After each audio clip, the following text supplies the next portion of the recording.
台北地方法院审理金华城案，搁再裁定郭文德对8月初2开始延长羁押2个月。民众党表示讲会替郭文德申请介护投票，交警署是回应讲英国唔捌有案例会搁再讨论。若加速关注小组分析，卡手无够，这介护投票有困难。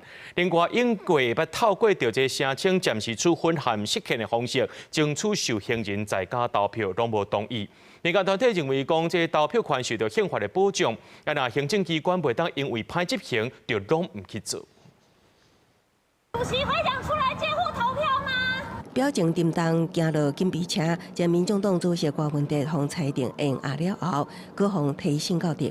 警方社案日开庭，要个帮庭是无看到伊的家后单背旗。昨天看到他的时候，他几乎是不断的在哭泣。我们希望他能够吃点东西，他也没有办法进食。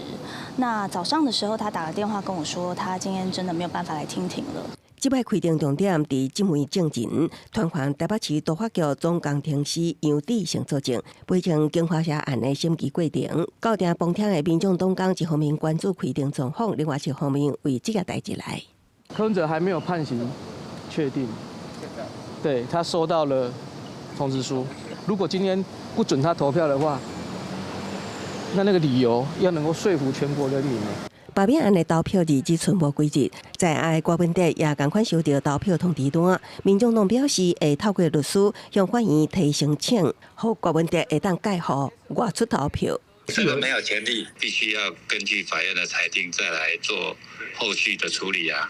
替受用人争取投票权，以早就有先例伫旧年总统大选，加速关注小组替几啊名的受刑人提起行政诉讼，争取在家投票，其中有一个已经伫北高行胜诉，由原上诉审理中。伫官司定案进前，迄当时搁较申请暂时处分甲释宪，也毋过加处分方驳回，释宪案也方裁定无受理。